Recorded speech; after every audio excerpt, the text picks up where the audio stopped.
Welcome everyone to this meeting of the Dunedin City Council for Tuesday the 30th of March. Welcome council colleagues and staff and journalists present here and afar and those in the public gallery. Our meeting today will be opened by the Reverend David Pulteney.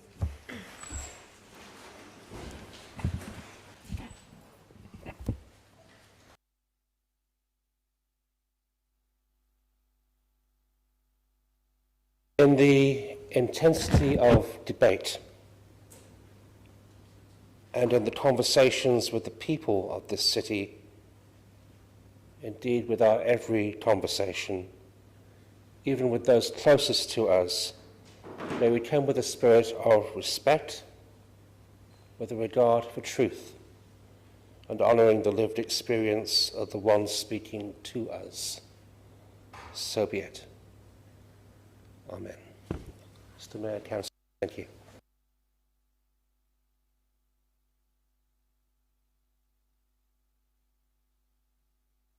A few moments housekeeping before we begin. For those who are new to this venue, toilets you'll find through the door through which you came. In case of a fire, leave the building via the stairs and assemble in front of the Civic Centre. If you're not able to exit this way, exit via the doors in the staff seating area on my left, and either go down the stairwell at the left and follow staff instructions. In case of an earthquake, remain in the building. It's safer. Move away from windows and any equipment and furniture which may topple. Take shelter under solid furniture such as tables and hold on, of which we have plenty in this room. In all cases, follow instructions given by fire wardens, civil defence officers and emergency services. And in the current public health environment, please remember to scan in at the door. The QR code for this building, the municipal chambers, is different to that of the Civic Centre next door. I'm quite keen to avoid having to chair our budget hearings on Zoom this year, so if people could take those precautions seriously, that would be welcome. By way of public forum this morning, welcome Lena Lastra from the Community Engagement Southern team of the Office of Ethnic Communities, speaking about her role as a diversity and engagement advisor. Kia ora, welcome.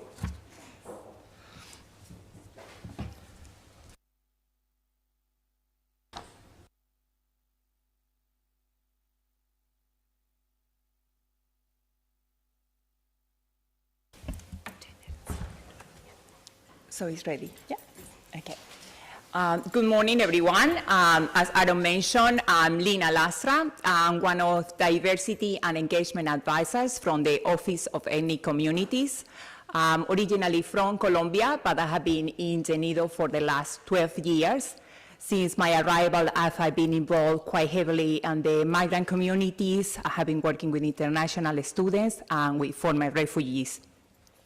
We are a team of two. Unfortunately, my workmate couldn't be here. Her name is Anna Mapasua. And between the two of us, we cover Otago and Southland, and we are based here in Dunedin. So for the ones that don't know much about the Office of Ethnic Communities, we are the principal advisor to the government regarding ethnic communities. When I mention ethnic communities, we cover Middle East, Latin American, African, Asian, continental Europe. That's ethnicities is that what we cover. So we live in Asai, Pacific Islands, and a few other countries that speak the English language. Our main purpose is to work for the ethnic communities and try to increase diversity in New Zealand. We realize that it's a massive gap. Even in this room, we can see it. That is not much representation from diversity. There is 20% of the population in New Zealand are coming from ethnic communities. Which, as you can imagine, that is only going to increase. So we have few tools for this to make it happen. We have the Ecdf, is the Ethnic Communities Development Fund, is 4.2 million per year, and is basically anyone that have a project that will empower ethnic communities, the funding is there. We're trying to promote this quite heavily in this part of New Zealand because obviously we are new and people didn't know about that, about this funding, which is quite easy to get access to. Basically, people can use it to showcase their culture, to do workshops that could be helpful for them to access job. Other people use it for English lessons that they believe that they need in the community. Interesting enough, quite a few people want to learn Maori because they feel that now they belong here, so they want to explore that side of New Zealand. That is one tool that we have. We also have the nominations service, which is basically a database of suitable candidates that got the skills to be part of a state government board or committee. We encourage them to apply for the nomination service so we can have their name and basically their CV. So when an opportunity arises in one state board, they can be part of that. So we're trying to match the two of them. That have proven to be popular, but it requires a lot of encouragement because people feel quite intimidated of being part of a state board when they will be the only different face. We also recently, 3 weeks ago, launched the new graduate program. Basically, the people that just finished a bachelor degree from the ethnic communities, they could apply for a spot in this program. And if they are successful, they will go and work for a government organization. This proven to be extremely popular. We only have 15 spots on the first slot, and we receive over 400 applications in the space of 3 weeks. There will be another slot opening at the end of this year, but there will be 15 as well. But we are very pleased to see how popular this got. Then we have nominations open. Okay, you guys must be aware that after the Christchurch shooting attacks, Royal Commission of Inquiry got established. They released a report, and amongst the recommendations, one of them was that we will become a ministry. This is going to happen on the 1st of July. 5 minutes on? Yes? No. You have a minute. Okay, so this is going to happen. We are going to expand, and now we are going around the South Island asking people what they want to see in the ministry. We organizing few whois. It's open to everyone, and I would love to share the information with you guys if you have something to say about our new ministry. We have some whois organized a few weeks ago, and we wanted to ask the community what did they think about the recommendation. And basically, most of the feedback that we got, it was about education, how the education need to be more diverse and need to include the new values of the people that have been arriving in New Zealand, and what was the role of the media. And another feedback that we got very strongly was about the role of the media portraying ethnic communities. They believe that they are portraying quite negatively, and it's nothing positive that you can see on the paper from people from ethnic communities. So we are trying to work it out new ways to make this change. So thank you very much for having me here, and if you have any questions, I'm more than happy to answer them. Councillor Houlihan.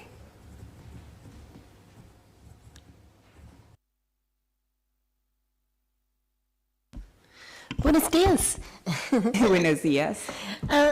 So the fund, is that a national fund, the 4.1 or 2 million, or is that just Dunedin has that fund? No, it's a national fund.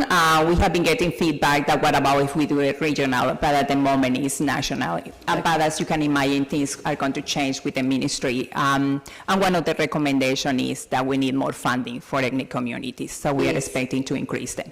Oh, great. Yeah. And so how do people apply for that if they're interested? Basically, they could go themselves to the website and apply immediately from, there is a form that you need to fill in, but what we encourage them to have a one-to-one session with the person in charge of the funding. So we have one person based in the Christchurch, so we do Zoom meetings, so the process is quite friendly and easy for the person. Usually they are first application, so it will be quite complex. We try to guide them on how to do it. Brilliant. So if people in Dunedin wanted a local contact, they can get hold of your group easily, Yeah, can they? Yep. definitely. Wonderful. Yes, Thanks, please Lena. share my contact details to whatever need them. Councillor Elder. Thank you, Chair. Thanks for your kōrero or speech, and it had lots and lots of very interesting information on it, which I can't remember. So would you be able to email us the information you've given us so that we can follow up on that? Because it was really helpful, and Oh, excellent, I will do that. it would be really helpful for me personally to know what's happening, when it's happening, and what's coming up, because in fact, good relationships is really important. Councillor Gary. 100%.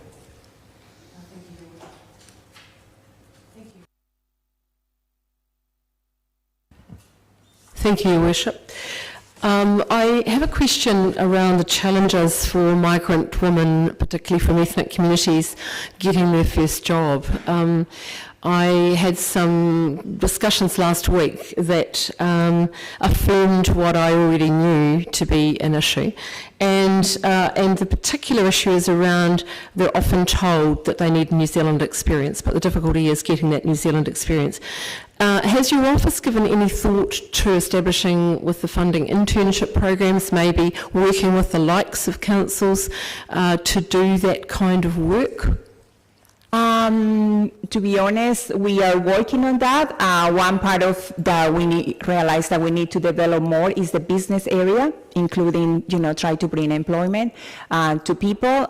So it's very good that you give me that feedback so we can think about it. But we encourage people as well to do voluntary work, because that is a good way to get into the New Zealand pay employment. Thank you. Councillor Walker. Buenos días, Lina. Muchas gracias. Permisi, no hablo español. I just have a question. You talked about funding, and I'm thinking with our former refugees, particularly the Syrians and the Afghanis in mind, and in terms of the potential for scholarships for higher education. Are there opportunities through this funding for that? No, it's for a project, and the project has to start and finish, so it's no scholarship included in there. So it will be good to contemplate that option, but I'm guessing that will be more for a Minister of Education to think about that. But anyway, I will get back to you if I find out more information. Please, and how large is the funding pool you have? Sorry, the funding is 4.2 million 4.2, Yeah. thank you. per year. Councillor Lofiso. Tēnā koe, Your Worship. Tēnā koe, Ms. Lastra. I just want to ask, in terms of the setup of your new agency, ministry, do you know, I mean, I know being down here, you don't have much say, but I'm just thinking of my community's own experience with the Ministry of Pacific Peoples, and we have been asking for the last 30 years, ever since they were set up, can you please open offices in Dunedin and Invercargill? Invercargill now has a little office and Dunedin has none. So in parallel, do you know if there are any, are there plans with the new ministry to open offices in Southland? Because you and your colleague have responsibility for both regions. Yeah, we realize that it's a massive region for us to cover. Obviously, we're trying to do our best. I know the initial plan, we are sharing office with DIA, and I believe that at least for the rest of this year, it's going to carry on.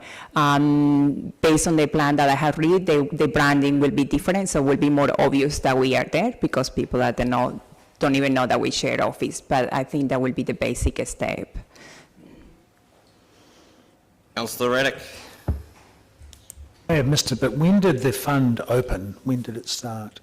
It started at the start of this year, so it's open during through a whole year. You can apply at any time. So from the 1st of January? Yes. Okay, Yeah. so have you had any applications from Yeah, Dunedin? definitely. We have many applications, at least 10 applications since we started. We started in this role in November last year. And have any been granted yet? Yes, they have. It takes 8 weeks since you apply, 8 weeks for you to know the result.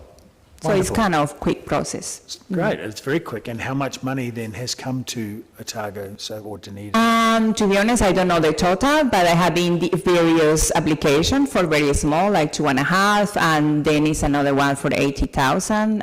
So, it range. The biggest one haven't got the go-ahead yet. Thank you.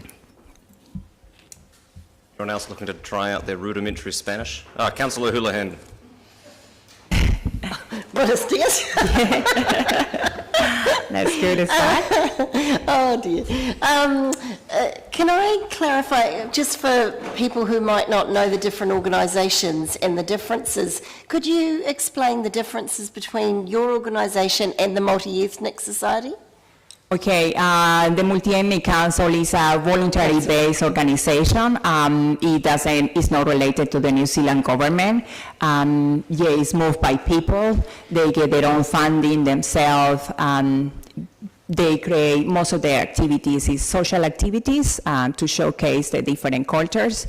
We collaborate with them quite well. We are quite close, but I want to say that we are a much bigger picture, focus on policies. All the information that have been collected in the region have an impact on the policies and the decision making in the New Zealand government. So it's a much bigger organization. Brilliant, thank you. And can you just talk about briefly the benefits of your organisation becoming a ministry? What do you think will be the direct benefits of that? Okay, we'll have more impact, we'll have more than to say, and that will show in the new policies coming up. We'll have more enforcement. Obviously, we'll have more funding, and we'll focus on a bigger picture. As I say, we are exploring the area of business, which is huge, and we need to develop that even further. So I think it will be more powerful. So for Otipoti Dunedin, what do you see as an urgent thing that you'd like to be addressed as soon as possible for cultural diverse people with different cultures and diversity in our city? What I see, I think for me, the increase of diversity different places, starting with the youth, encourage them that they could have a place in the future because people often lack of confidence. So encourage them that they can be sitting here, they can make decisions, and they can start from very young. Regarding education, I think in general in New Zealand need to consider different values and need to see how that is reflected on the schools. Give like a wee window to people to showcase their cultures. Islam, Muslim people want that they have a space to explain about the religion as well. They are very, very strong about that. What else? And I think workshops for people to develop their skills of what they already have. There are brilliant people with plenty of skills and very good knowledge from back home, but once they get here, they don't see how they can use it. So that will be a good way to go. Muchas gracias. You're welcome. Councillor Gary. Thank you, Your Worship. A follow-up question. Are you aware of the very clear call over a number of years and from this council to the Minister of Immigration, but generally from the migrant community and more particularly from the ethnic communities, requesting a pop-up immigration office or a roving immigration office to be established in this city? It is a very clear call from those groups. Are you aware of that? And do you know what work is being done? Yes, I'm 100% aware of that. That is a big need, not only in Dunedin, but different areas where I have been to. There is something happening there. Obviously, I don't represent the Minister of Immigration, and I cannot talk about that, but I know probably we'll get good news on that front. And at the same time, we are working alongside them, and we are going to bring them There will be the regional manager coming to the Nido, not only to the Nido, but in Chicago and Queenstown, to answer the questions of people. So we are organizing a hui for May, open hui for anyone, so they can clarify questions. That's very good news, but Yeah. I'm assuming from your answer that you've taken that very clear message back to the Minister of Yeah, Immigration. 100%. Thank you. And as I say, something is happening there, but it's very That's good to know. stage. Thank you. Thank you. Okay, Brilliant, thank you okay. for your time. Okay. I'm going to move that we adjourn the meeting now for 5 minutes. Seconded Councillor Gary, thank you. All those in favour? Aye. Those against? That's agreed. Thank you.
You may or may not be aware, but we've had some idiot smash up the customer services agency. So your media is not on. Okay, we're in adjournment, so you need to go. Thanks. And the public engagement space. Engagement space as well. We've diverted.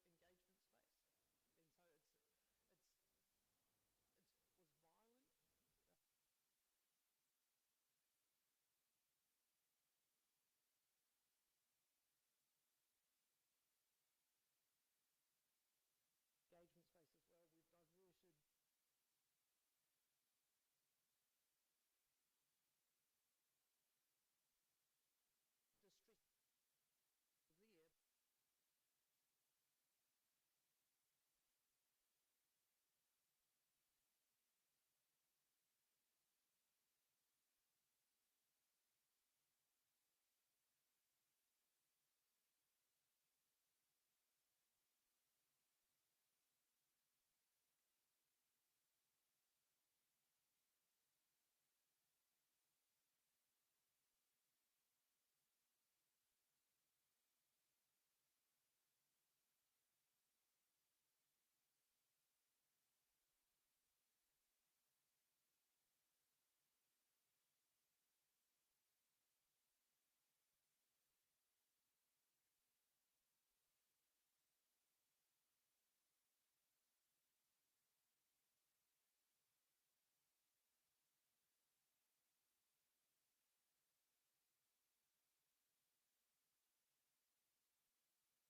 Welcome back, everyone. Item 3, there are no apologies, nothing required there. Item 4, confirmation of the agenda.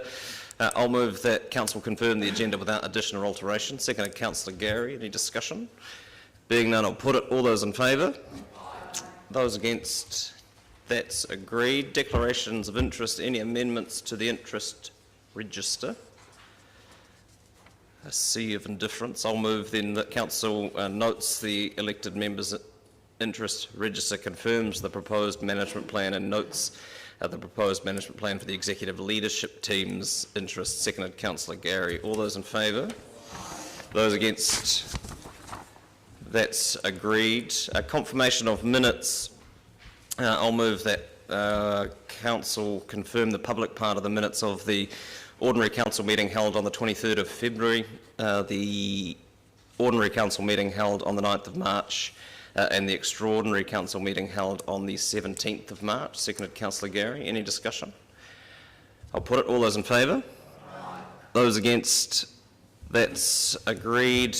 Minutes of the community boards. Item 7, Mosgiel Tyree Community Board. Councillor Houlihan.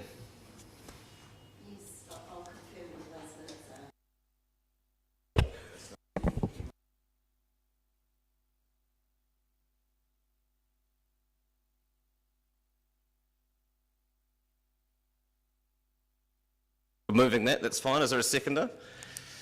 Seconded, Councillor Raddick. All those in favour? Aye. Those against? That's agreed. Otago Peninsula Community Board, Councillor Wiley. Yeah, I'd like to note that the minutes of the Otago Peninsula Community Board meeting held on the 12th of November 2020. So moved. Is there a seconder? Seconded, Councillor O'Malley. All those in favour? Those against? That's agreed. Saddle Hill Community Board, Councillor Raddick. Saddle Hill Community Board had on Thursday, the 12th of November 2020. Is it true and correct record? We may or may not note them, but you're moving that we note them. Yes. And is there a seconder? Seconded, Councillor Wiley. All those in favour? Aye. Those against? That's agreed. Keep going. Yes, and the other one, I move that we note the minutes of the Saddle Hill Community Board held on Thursday, the 18th of February 2021. Thank you. Seconded, Councillor O'Malley. All those in favour? Those against? That's agreed. Strathtyre Community Board, Councillor Lord. Would like to move that the Council notes the minutes of the Strathtyre Community Board meeting held on the 12th of November 2020. Seconded, Councillor Hall. Thank you. All those in favour? Those against? That's agreed. Waikawaiti Coast Community Board, Councillor O'Malley. I move that the Council notes the minutes of the Waikawaiti Coast Community Board meeting held on the 18th of November 2020. Seconded, Councillor Walker. All those in favour? Those against? That's agreed. Two more in your name, Councillor Walker. Yep, West Harbour Community Board. I will move that the Council notes the minutes of the West Harbour Community Board meeting held on 18th November 2020 and notes the minutes of the West Harbour Community Board meeting held on 3rd February 2021. Seconded, Councillor Raddick. Thank you. All those in favour? Aye. Those against? That's agreed. Item 15, Part A reports, the Council Forward Work Programme. Questions can be directed at Mr Drew if such exist. Councillor Gary. Mr Drew, you may not be able to answer this, but I'll give it a go. The review of standing orders, although it doesn't show as being a change to timeframe, it does feel like it keeps getting delayed, that it's being delayed. Do you have any thoughts on that? Because that's quite a wide span of review dates. Potentially a question best answered by Ms Sullivan. Yes, okay. Yep. We had, as and when we had it moved, and I'm trying to give a more specific time frame. We want to get through the work on the 10-year plan, but then start some work with some workshops for you to see what changes you would like to make. Thank you very much. I'll move that Council note the updated Council Forward Work Programme. Seconded, Councillor Walker. Thank you. All those in favour? Those against? That's agreed. Item 16. DCC submission to the draft Otago Southland Regional Land Transport Plan 2021 to 2031. Mr. Drew, welcome. Oh, you're just wandering off. Ms. Benson, welcome. Thank you.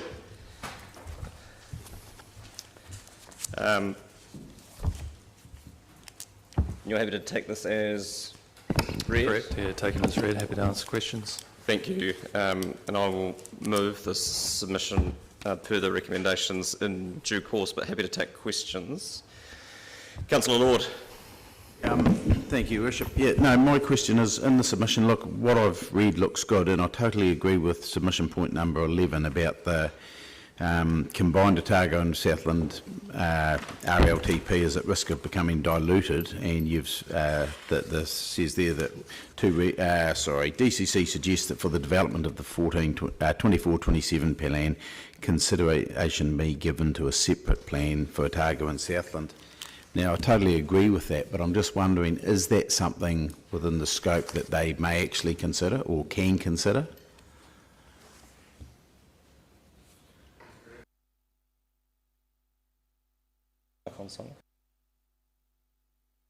How about that? Oh, there we go. The RTC this is a Regional Transport Committee, which is made up of elected members from the various territorial authorities, can bring that forward as a suggestion that can be considered. Thank you. Yep. The decision for them to operate jointly was a decision that we made and could unmake, essentially, right? Yeah, thanks. Councillor Gary. Thank you. Mr. Drew, I notice on point 15 in submission talks about the road to zero, and when I look through the transport plan, it in several sections says the road to zero program not prioritised. Can you explain that, because it's counterintuitive to me? So there are a number of projects that are put forward. The technical advisory group and the RTC put forward a number of projects, and they're assessed against road to zero criteria. So all of the projects that you'll see that have been prioritised either have elements of addressing network deficiencies, target road safety, or target mode shift. And this is what the region want to prioritise across all of their projects, and I guess it's a balance between the projects that are put forward not being able to prioritise every single thing that goes on the list. I think I understand it. And have you given feedback around the document that there are a number of, I know this sounds like a minor point, but I found it really irritating, some fairly major typos in there, like Peninsula within a Tairi spelled incorrectly, no macrons in the Tareo. Have we given that feedback? Only through the submission that notes that the quality of the document may have been impacted with the timeframes that were set by the... And my final question is around the final stage of the Peninsula Connection, which is obliquely referred to both in the document and in the submission. Are we able to strengthen that to make it very clear that there is one piece of the jigsaw missing yet and unfunded yet, even though it doesn't quite fit the equation in terms of cost benefits and so forth? Yeah, correct. We can include whatever council would like us to put forward. So the project is already a committed activity, so it's in the committed activity section that is in the document. So we have the ability to go to NZTA and request funding. NZTA have funded up to Portobello. The benefit cost ratios of the project drop off after Portobello, so we'd have to work through with the NZTA, but given their funding constraints at the moment and the significant demands on their funding, it'll probably be further down their priority list, would be my expectation. Is it important to keep it on the radar? I guess I'm asking that we keep it on the radar in some way, all of that notwithstanding, and what would be the mechanism for doing that? Your Worship, I'm not sure how you want to deal with any changes. Well, things by way of amendment, but there is an appendix in the draft of basically things that people want to do but haven't figured out how much they might cost yet, of which we don't have anything listed in that section that I saw. That would be where something like that would sit. Oh, sorry, question mark, is that where something like that would sit? Yes, we could add it to that section through our submission. Thank you. Councillor O'Malley. It relates to the commentary on the George Street work getting a prioritisation number of 6. Can you explain to everybody here how, when the Regional Land Transport Plan goes to Wellington and gets put into the National Land Transport Plan, how the priority numbers are scored, used, and then what the relevance then is of what those numbers are in terms of likelihood of national funding? Yeah, so NZTA or Waka Kotahi will collect all the RLTPs from across New Zealand, so there'll be significant demands on a constrained funding pot. And then they will assess all of those projects against the government policy statement on land transport. So things that, so the 4 pillars of the GPS are road safety, better travel options, climate change, and better freight access. So the more those projects are aligned with those 4 pillars of the GPS, the higher the likelihood of them being prioritised through the National Land Transport Program Fund. And so NZTA are kind of starting that process now in parallel to the RLTPs. And then around about August, we should know where the draft NLTPs are starting to land and where projects sit on the priority list. Sorry, can I just follow up on that? So the priority ranking that our region gives a particular project holds how much influence over where it ultimately gets ranked at a national level? It's part of the criteria. Right, okay. Right, carry on. Follow up to that, that ranking that we're seeing in this report, which is, you know, for the Otago area is page 129 to 131 on our reports, which is 80 to 82 on the land transport plan. Who puts that final number in? In other words, George Street getting the number 6. So that's the technical advisory group. So the RTC, the Regional Transport Committee, meet and put the projects in. Sorry, actually, I'll go right back to that. There's an investment logic mapping exercise that's done right at the start that defines the problems and the benefits for the region that are looking for, and that flows through into what the investment objectives for the RLTP are. The Regional Transport Committee put forward all of the projects that are going on in the various regions, and then the technical advisory group meet to prioritise those projects for the region based on the investment objectives that have been developed through the business case process. Does that answer your question? Well, it does to me, because I've sort of witnessed this, but I guess the question I'd have is probably you can't answer it, but I kind of want to ask it before I give a speech later. What role do you think NZTA might have in influencing that prioritisation? Do you know, I mean, I don't know because I don't know how the technical advisory group works in terms of voting rights or right to make final decisions. Do you know to the extent that if a city was to say allocate something as the level of priority of 2, then it moves down to 6, presumably it wasn't that city that decided to move it down. So what role would the NZTA play in that? Do you think, do you know in any way? So an NZTA representative is a member of the technical advisory group, but there's quite a structured process that they go through to determine how much each project meets the criteria, the investment objectives criteria. So I think everybody has a say.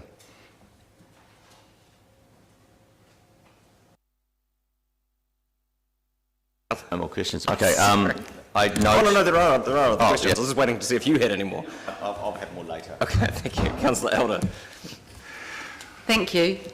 Just looking at page 58 and the program to increase investment in safe and active transport. The tunnels project has been given a rating of 16, and I was just wondering what the rationale was around the rating of 16.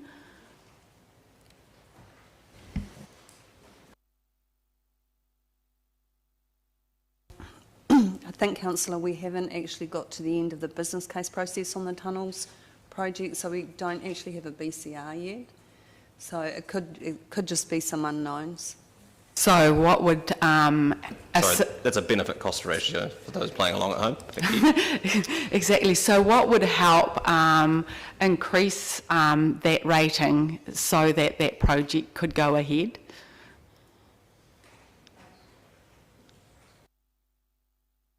I think probably just time, Councillor. We just need to go through the process of getting to the end of that benefit cost ratio. So is that program of work happening now? Yes, it is. Oh, thank you. Now, as per Christine's question, just around active transport and mode shift, Waikawaiti to Karatani and Warrington to Waitati are severed by a very unsafe state highway. Is there any possibility, just like the Peninsula project, of putting those in our to be looked at projects?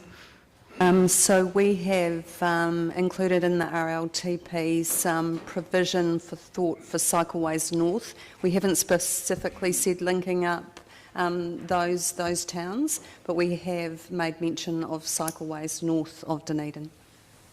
Thank you. Just to be clear, this isn't about whether or not projects individually can happen, it's whether or not Waka Kotahi have any appetite to pay for part of these projects happening. Thanks. Councillor Barker. Thank you, Risha. I just find my questions on page 174. I don't know if this question's been asked, sorry, because I was absent for a little moment, where it talks about the RLTP, that it says the DCC believes that a combined Otago and Southland RLTP is at risk of becoming diluted. Did someone ask a question about that?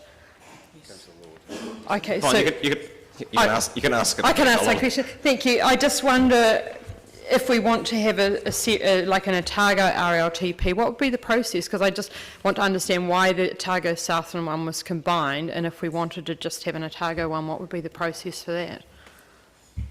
We asked for them to be combined. Otago and Southland did it voluntarily, so it would be a process of, what do they call it now, conscious uncoupling for us to do it on our own for the next cycle, is my understanding. Yeah. And do we intend to do that? Or do we need to pass a motion to do that, or how does that happen? Yeah, I think it's a useful question. At what point in the cycle would we need to make that decision? I would envisage that we bring it back to you at the time the next RLTP starts being developed. At the front end of that process? Yeah, and just make sure that those assumptions still hold true at that point in time. The other question is around, we have a few projects. I noticed there was mention infrequently about commuter rail through the RLTP, and we've also talked about getting the buses back, commuter rail and the bus loop. Do those conversations end up in the RLTP, or is there another process for those to go through? Certainly, the bus loop conversations will end up in the RLTP. The RLTP last time round made mention of an inland port, Councillor, south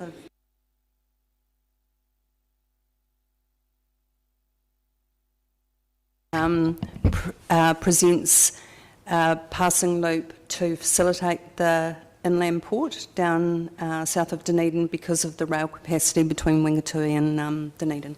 So if we're talking about a bus loop, which seems a fairly light project, would we want to get this into this RLTP, or when's the next opportunity to get that in? So we have a bus loop report coming before council in May, and I guess that My feeling would be the best place to direct that would be through the review of the regional public transport plan, which should be any day now, which looks at the public transport network, and that would be the best place to work with the regional council on what would work for us. Yeah, because I'm just trying to understand the process and where we need to Yeah, put correct, because technically DCC can't operate a bus service. We're not a public transport operator, so we'd have to work with ORC to facilitate that outcome. But if we wanted to get the buses back, where would we put that in the process? Can we put it in the process? Yeah, through the regional transport plan would be regional public transport plan. More initials? Thank you. Under the current legislation, there is an option to transfer the delivery of those services, but it requires the support of all relevant parties. And certainly in the discussions that have happened to date, the regional council seem more interested in regional connections through the public transport system than they have previously, which would be an argument against dealing with it at a territorial level. But the regional public transport plan is probably the best clearinghouse for those discussions. Councillor Raddick.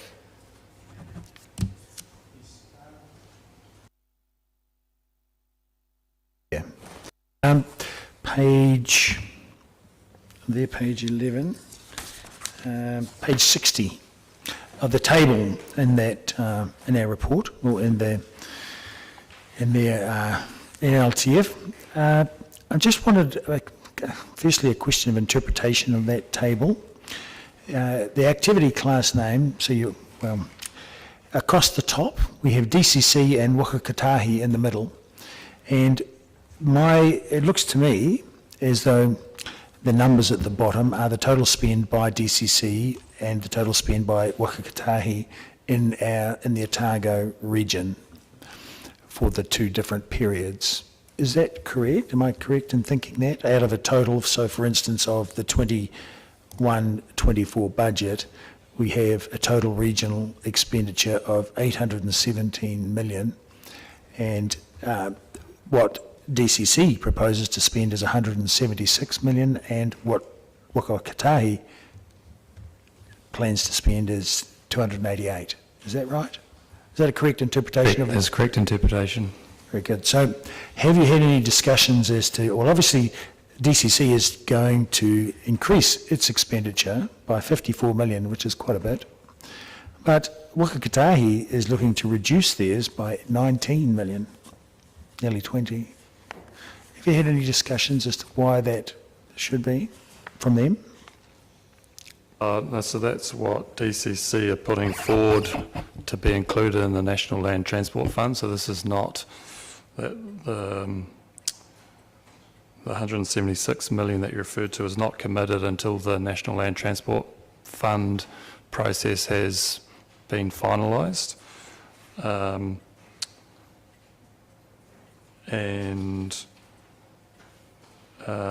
So Wakakatahi spending is on the state highways, so they co-fund the local road networks through the territorial authorities, and then their investment is in state highways generally. So what it looks like there is a slight decrease in investment in the state highway network, but the reasons around that I'm not sure. Yeah, I was just curious if you'd discussed that with them, or with anyone, or they'd signalled the whys and wherefores of that, because we seem to be a little bit out of step there. We're increasing and they're decreasing. It might be related to some of the RONS projects of the previous NLT period. There was a lot of significant infrastructure, state highway investment around Christchurch and up in the North Island, so it's probably more a reflection, or it could be a reflection of the RONS, the roads of national significance projects tailing off. Thank you. Page 99, the the areas of accident statistics, you know, it's a safety issue here. I was just curious, that table, the rankings in that table, are they nationwide rankings or Otago Southland rankings? So for instance, top of the table, all deaths and serious casualties is at Dunedin City, 10th nationwide or 10th in the region? Excuse me, that's nationwide, Councillor. Right, thank you.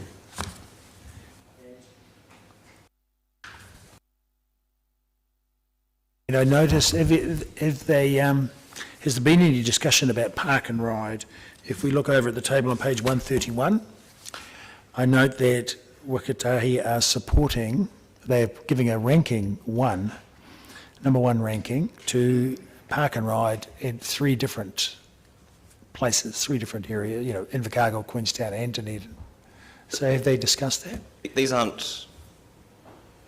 These proposals aren't ranked by Wakakotahi at this point. These are the rankings that the regional transport group have assigned to the proposals that have been put forward within the district, within the region. This is the draft plan going forward for ratification by them or not? Explain the process again, I suppose. Yes, so this is the regions get together, put forward the number of projects that they would like funded through the National Land Transport Fund and go through a prioritisation process. This RLTP, the outcomes that the regional transport committees and the technical advisory groups have landed on are addressing network deficiencies, targeting road safety and contributing to mode shift. So all of the projects go into a pot and are assessed against those 3 criteria. And so those ones that you see there that have been scored the highest, number 1, best meet the objectives of the regional land transport plan for this triennium, and that'll be why they are prioritised at the top. Yeah, I was just curious that they're doing that as a blanket thing across the regions. So, and my question was, has there been any discussion within the group or with Wakatahi? It must be quite influential within the group. They are involved in this process. They have someone involved in the technical advisory group process. Yes. So my question is, why are they, prioritising that one, number 1, versus the various other projects, for instance, that Dunedin have put up, that have much lower priorities in some cases? Who do you mean by they? Oh, well, the group, the group that has put this RLTP together. Because they best meet the investment objectives that the Regional Transport Committee and the Technical Advisory Group have set for this RLTP. So those are the address network deficiencies, target road safety, contribute to mode shift.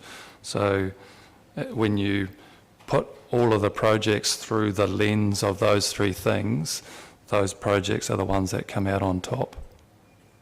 Thank you. Councillor Houlihan. Thank you. Can I clarify, so with George Street, did DCC state in its application for Wakakotahi funding that the steps we were taking in this were quite high for safety? Is that, I assume it sounds like that's part of it. Is that fair to say? Yes, correct. Could I just clarify what are the safety measurements that we're doing? Because we're making it one way. Can you just clarify how that's safer? So there are a number of things that would make it safer. So speed is one of them, reducing the speed down George Street. There is a high risk intersection at the 5-way with Pitt Street, and so trying to address safety issues around that intersection, and the one lane, when you're crossing one lane, you're only looking in one direction, crossing one lane of traffic as opposed to 2. So there are a number of things that DCC can point to that will improve the safety outcomes of George Street through the upgrade. In the speed reduction, is that down to 10 kilometres? It hasn't been determined yet, so we're working through the detailed business case, but 10 kilometres is one of the options that we looked at. Right. Thank you.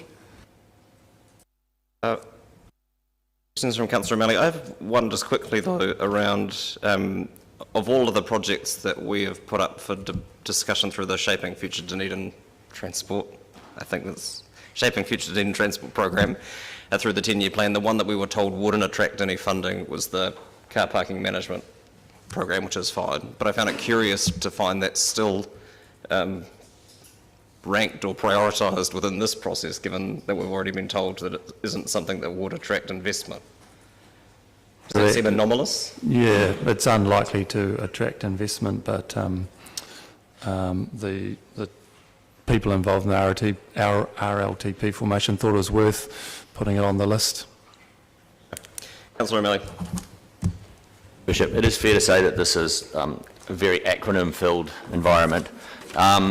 So the Regional Land Transport Plan, which is what we're submitting on here, the RLTP, is it fair to say that it's mostly a capital spend budget around capital works? Correct. So when we are talking about design of intercity bus systems or our own bus systems, that would come under the Regional Public Transport Plan for two reasons. One is this is mostly about capital works rather than operational expenditure, and then the other one is the RPTP is where public transport sits. Cool. I want to ask a question around freight movement as it relates to the suggestion that we might separate the Otago and Southland regional transport committees. And it's around about milk movements out of Evansdale to Port Otago. I believe there are significant freight movement in the region. Yeah, that's correct, Councillor. Then we're talking about movement out of Southland and into Otago. Yeah, so Edendale's transporting most of its... Edendale, sorry. Yeah, Edendale's transporting Not most... much at Evansdale anymore. Most of its dairy product, well, it's almost about 99% on rail. But also it's out of Southland and into Otago. And the reason I'm asking that question is I believe that the reason that these committees worked together was because many of the movements in the region are actually across the two regions. Is that correct? That's correct. Port of Otago is a really important port, clearly, for the Southland export market. And we had a question about safety improvements, and that's an activity class in Waka Kotahi's spending. Can you explain to those who don't know what an activity class is? Yes, so essentially it's a piece of work that you can get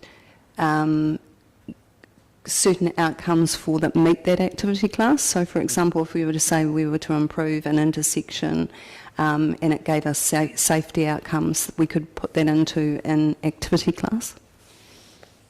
And so a good example, in fact, is the improvements we did out on the peninsula, which was a safety activity. A lot of that came out of the safety activity class because there was a safety improvement there. That's correct. Cool. And is it also fair to say that because of the Road to Zero commitment by the government, that activity class has a lot of money in it? And so we wouldn't want to be cynical, but if we can fit into a safety improvement, we will try to. It would also be correct. It definitely has a very high ranking. Councillor Wiley. Thank you. Just following up on Councillor O'Malley's questions around the rail, the transport of product from the dairy factory at Edendale. When I look at this paper in front of us, on page 76 it talks about 70% of all exports from Port Otago on rail, and many come from Southland. Then we look at page 105, there's no mention of any Kiwi Rail funding. And then on page 131, there was a rail passing loop phase cost of 6.6 million with a recommend priority of 19.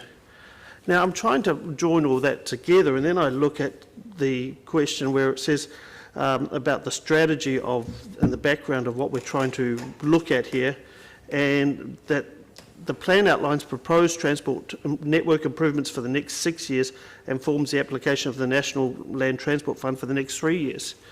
When I start looking at all that, I'm trying to piece together, and I'm thinking... In all of this searching, Councillor, does a question emerge? It's coming. I'm just shocked that the inland port concept has not received a higher rating or a higher emphasis and what we're trying to achieve, especially with our traffic movements through Dunedin City.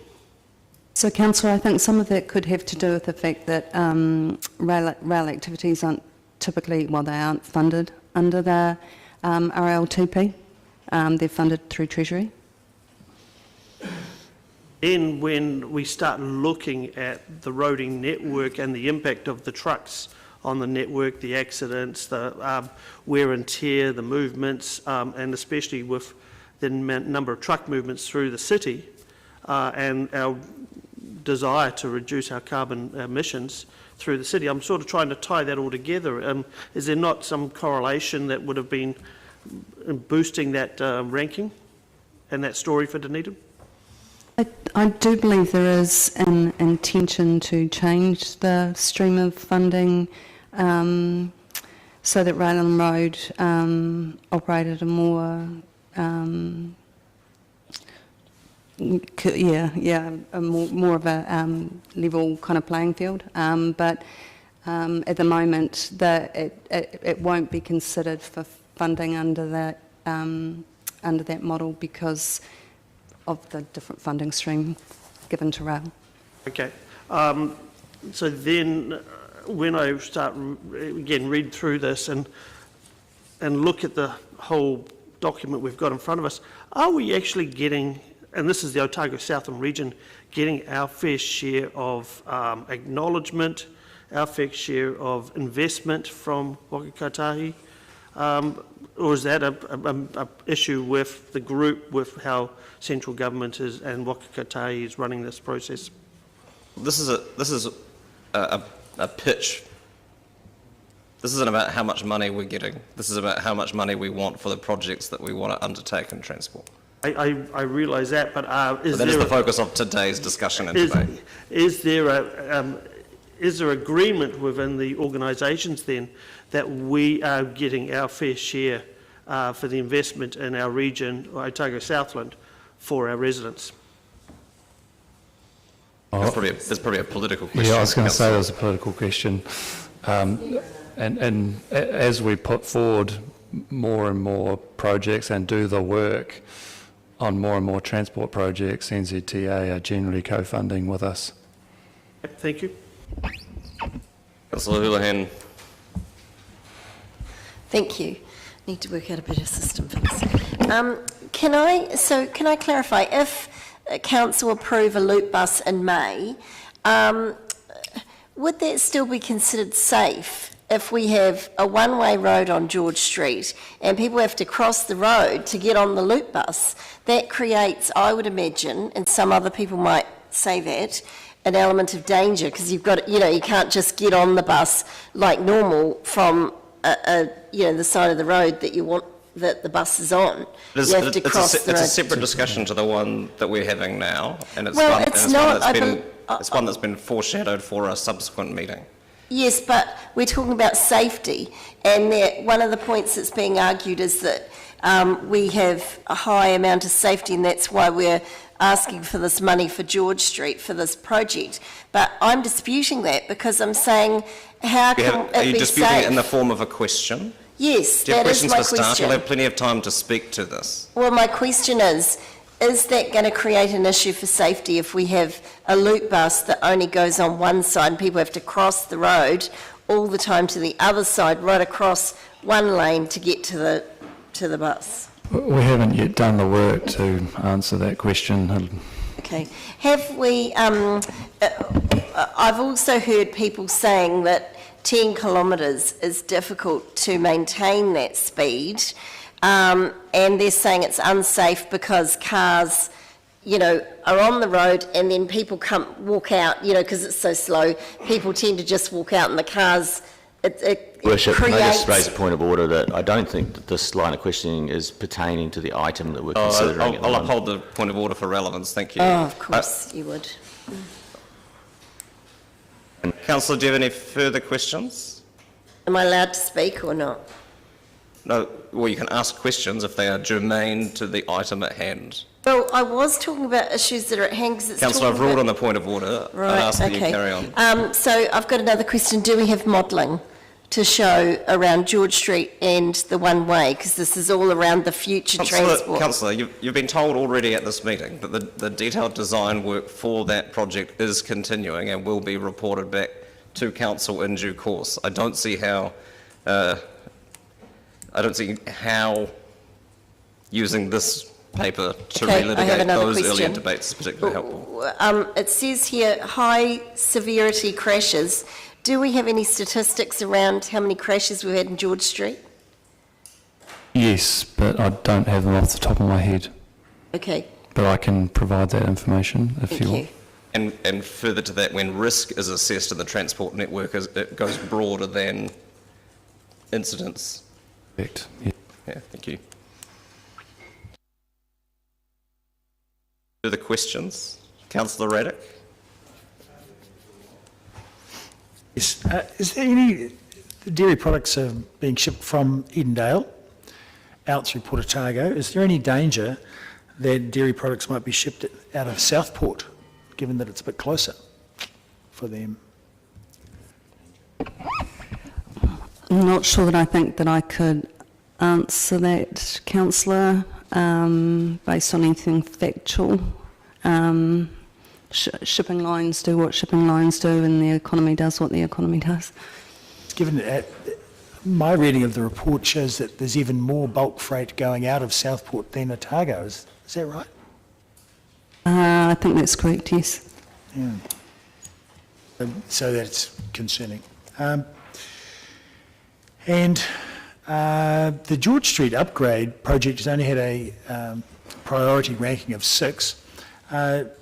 Is the lack of public support a factor in that? No. Thank you. Any questions? We've moved into speeches already, it would seem. Councillor Houlihan? Why isn't that taken into consideration? Councillor, It's a fair question. You can save it for speaking. The assessment criteria have been well traversed in this submission and in the paper and in the discussion to date. I don't see that we need to rehash that again at this point. So it's an extremely unpopular project, but that Councillor, isn't considered. it's going to be a...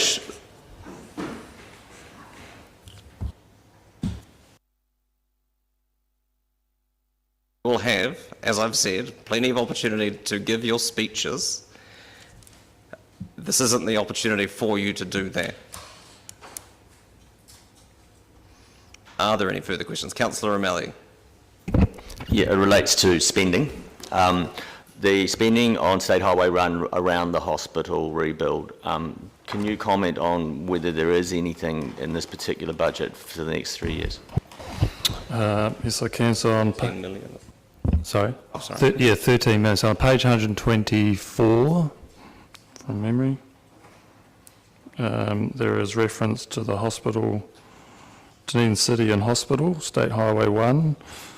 There is 13.2 million signalled, but from years 24 onwards.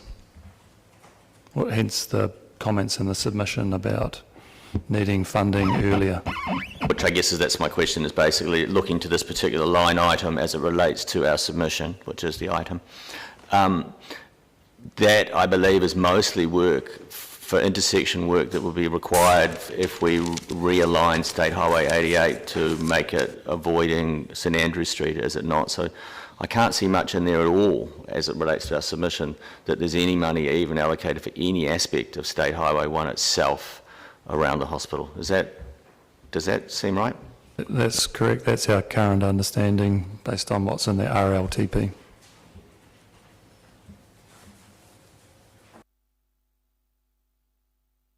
No further questions. As I've said, I'm happy to move the submission as drafted with the amendment suggested by Councillor Gary around including the completion of the Peninsula Connection project as one on that appendix of unbudgeted things. It's been seconded by Councillor Hall. Thank you, both. And certainly in speaking to this, while the priority ratings have generated the most attention up until this point, I think it's worth dwelling on the front end of the Regional Land Transport Plan in draft for context. And this is in equal parts a submission to ourselves and also an opportunity to make our case to Waka Kotahi as the ultimate funder. And I agree with the issues that have been flagged both in questions and in the submission around aggregating our transport, a strategic investment in transport at an Otago Southland scale, because I think it's becoming increasingly obvious that there are very different challenges and very different ambitions in different parts of the Otago Southland region, and so that's certainly something that is worth us reconsidering at the front end of the next RLTP process. In the foreword to this, it says the major emphasis needs to be on maintaining existing levels of service. Then it identifies alternative modes being, quote, undeveloped and unattractive, unquote, as one of the three big problems that it's trying to solve. So existing levels of service means continuing to accept substandard transport options for people who can't or increasingly choose not to drive. And further to this, in the introduction, we're told that no significant changes are expected in the nature of transport demand over the next 10 years, which I find remarkable, putting aside the fact that this is seemingly based on old demographic data for the city. It does seem to be almost an admission of failure from the outset if they're not anticipating the work that they're doing over the next 10 years to achieve anything around shifting the nature of transport demand. So the message is fairly clear from this. Don't get your hopes up for a shift away from the status quo. And usefully, it then goes on to set out who is affected by this. So Dunedin has higher rates of disability than the national average, significantly higher rates of households that don't have access to a vehicle. There are fewer young people now getting their licence when they turn 16. We also have a higher percentage of people aged in the 15 to 29 cohort, the group most likely to use alternative modes. And meanwhile, from elsewhere, we know that our transport network is right up there around the country in terms of risk to pedestrians and cyclists. And to get ahead of the inevitable arguments, none of those issues will be fixed by electric vehicles. So entrenching the status quo is effectively saying to these groups in our community that we are comfortable with them being unsafe, that we are comfortable with them being shortchanged, and we are comfortable with them being denied access and inclusion. And I don't think that is acceptable, and certainly the proposals that are being put forward by this council for inclusion in this work are committed to helping address some of those things. Those same young people, of course, are the people who are more likely to be serious about us taking greater climate action, and whether we're heading towards 2050 or 2030 as a zero carbon target.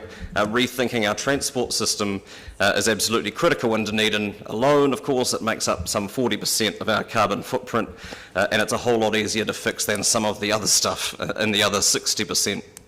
But it does require better levels of service for walking and cycling and public transport. We have significant projects on our books, as I've alluded to, that help contribute to that. They deliver on government's stated objectives around not just climate action but also road safety and our own social wellbeing and integrated transport objectives. One is the Central City Plan work, which we'll hear more of later, I'm sure, particularly the work being done on George Street. The other is the Shaping Future Dunedin Transport Programme. The catalyst for the first of these is around fixing water mains and upgrading urban design. The second is the new Dunedin Hospital. And the thinking in and around the hospital precinct has largely been guided by the Connecting Dunedin group, made up of us, the City Council, the Regional Council, and Waka Kotahi, and it has been collegial and constructive up until this point, and that hasn't changed, but it was inevitable at some point that the priorities and values of the individual parties would diverge. So And we're, as I said, we're stumping up money to do our bit in the draft 10-year plan at least. We'll see where that lands, and we need Waka Kotahi to do the same. $13 million, regardless of what the options end up looking like, isn't going to get very far in terms of investment in that part of the state highway network. Likewise, the Regional Council investment in our bus service, further investment in that service is to be encouraged through both their 10-year plan cycle and the Regional Public Transport Plan review. Where the new Dunedin Hospital was being built was absolutely a political decision, and one supported by this council in order for it to remain connected to the university and to the city centre. And I'm not sure yet what the ideal outcome for that will be, but I can guarantee that we won't get there working backwards from spending as little money as possible in that part of the transport network. The Transport Agency have been very clear that their cupboards are bare in the short term, thanks to declining revenue and previously committed expenditure. And to quote from this submission, funding in this period is severely constrained. Come back and see us in 3 to 6 years. They say, worse still, to get a signal from Waka Kotahi that they are uncomfortable with us making decisions around the transport network looking out 10 years from now because we don't know what transport will look like, is a significant obstacle to making good long-term investment decisions for our community. We can't afford to sit on our hands for another 3 to 6 years. The longer that we do this, the bigger the mountain is to climb, and regardless of where the government land on the Climate Commission's recommendations, it's clear that they have a transport funding problem.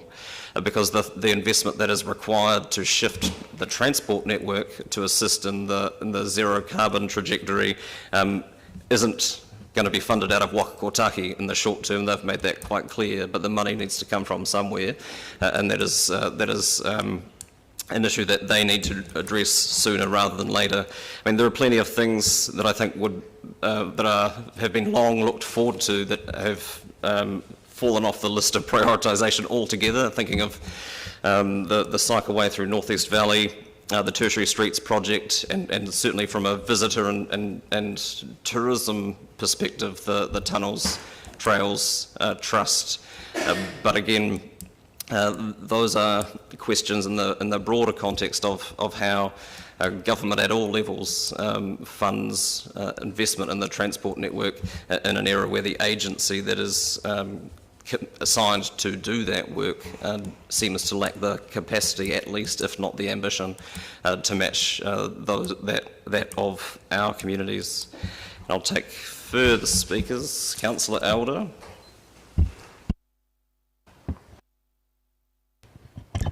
Thank you. I just want to comment in particular what you picked up on, and that is the Tunnels project.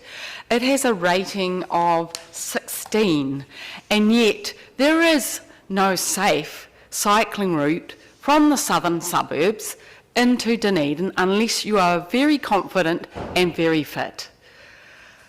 I believe that the Tunnels project should be elevated because it fits all the criteria for good funding. That is, it is a safety project. There is no safe route from the southern suburbs into Dunedin. Mode shift. This will enable people to walk and bike into Dunedin. Zero carbon. Well, electric bikes and bikes don't take up that much carbon, and neither do walking and running. Health and wellbeing. Health and wellbeing is proven to be $3,000 to $5,000 per person per 3 trips into town. Tourism and economic development. The Roxburgh, the Lawrence to Waihola trail will be finished in 2 years. There will be a trail to Waihola. There will not be a trail from Waihola into Dunedin. And the economic impacts of us not linking to the trail networks throughout Otago and Waitaki are huge. If you look at the business case and what has happened so far in Dunedin, and I applaud it, the Harbourside have a population of 4,734 people. Their kilometres from Port Chalmers to Dunedin is 11.52 kilometres. The population of the peninsula is 3,579, and that's 19 k's of cycleway from Portobello. The southern suburbs, by contrast, are 23,562 people. It takes its 14 k's from Mosgiel to Dunedin through the tunnels. This project, if you look at all the criteria, should be at number 1 or 2. And so I contest the priority of number 16 in our regional transport plan for those reasons, and I would like to see it brought forward and discussed in the light of the criteria that actually Waka Kotahi have used in the past for regional transport. There is no safe route from the southern suburbs into Dunedin, and potentially that affects 23,562 people when it comes to mode choice to get into town. Councillor Hulahan. Thank you. Yes, I agree with Councillor Elder. I think the Tunnels Trails Trust should have been given a far higher priority, and it's, I would love to see more of that, used around our city, because quite frankly, what we've got right now with making George Street one way is just congesting our city. I think the options that we're faced with here, I will not be supporting this paper, and my reason for not supporting it is that I cannot see how making George Street one way is a safety priority, and I do not see it as urgent. Obviously, no one disputes, and I don't dispute this either, that fixing the infrastructure is urgent and it's essential. There's no dispute on that.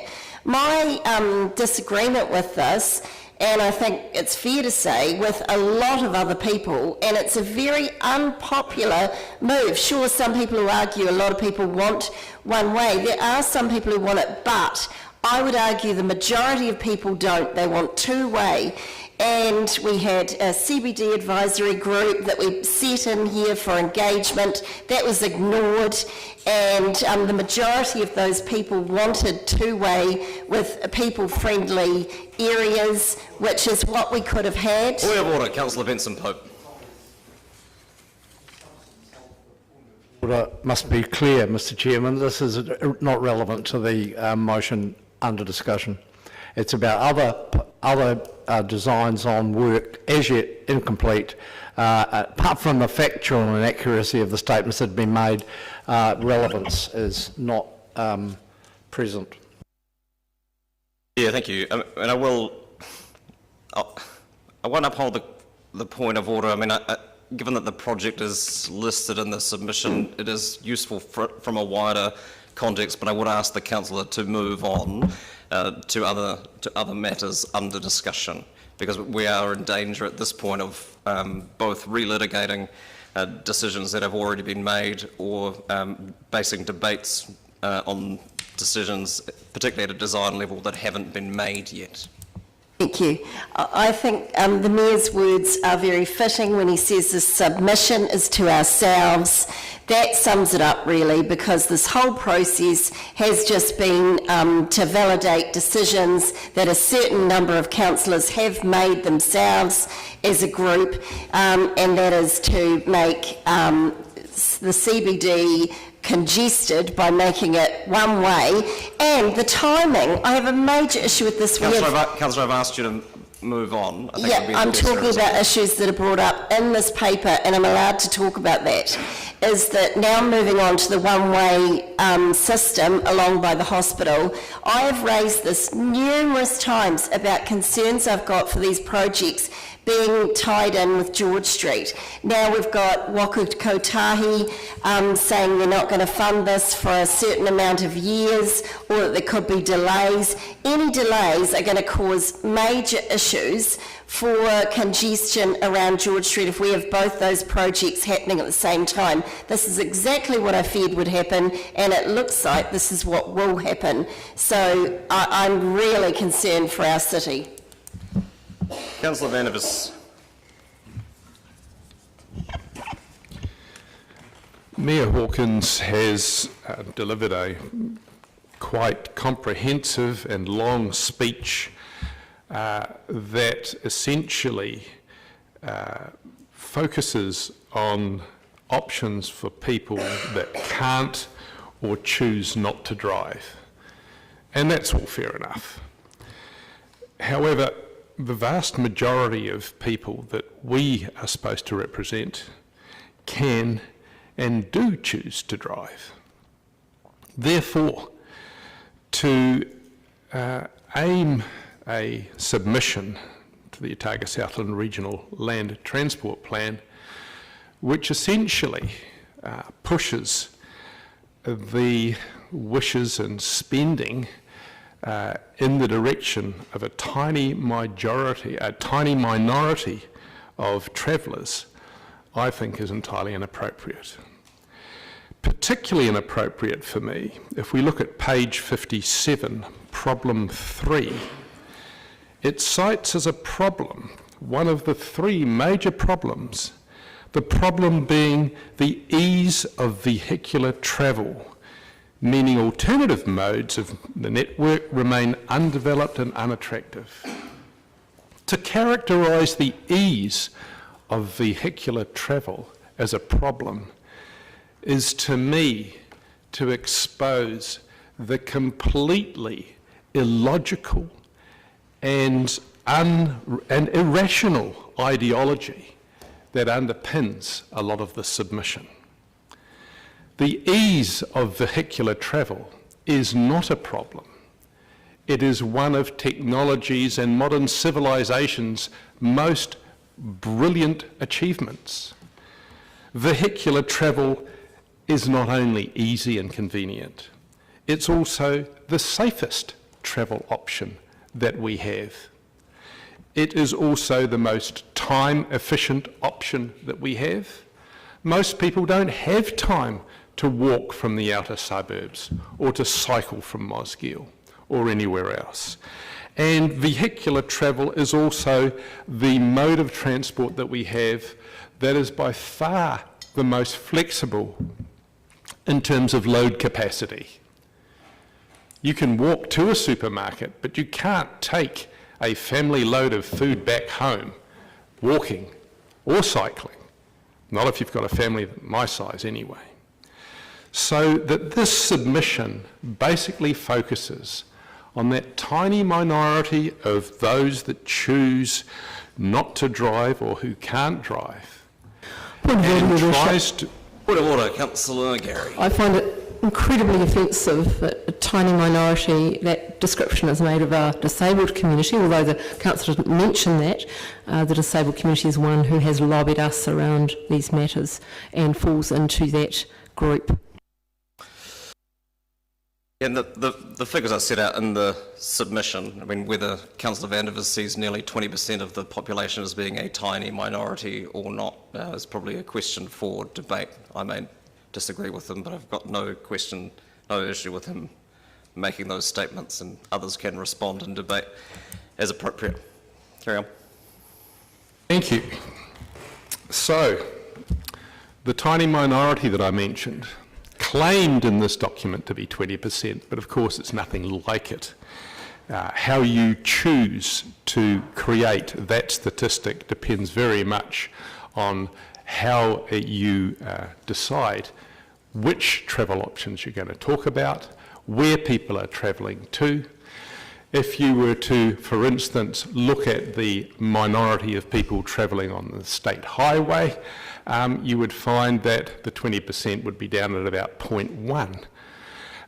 You can choose 20% and try and claim that they are some sort of majority. I disagree.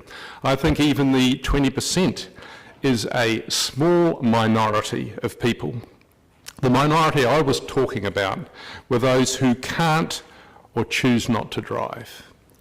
This submission is focused, I believe, on that ideology. And the problem, the claimed problem of the ease of vehicular travel, the solution to it, which is not specifically laid out because of the way this thing is written. The solution to it, of course, is to make vehicular travel no longer easy.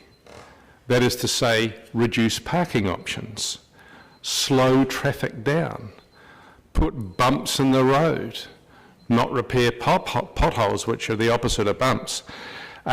The war, essentially, on vehicular travel is one that will never be won because you can't get people away from their cars because they are the best travel option that most people have.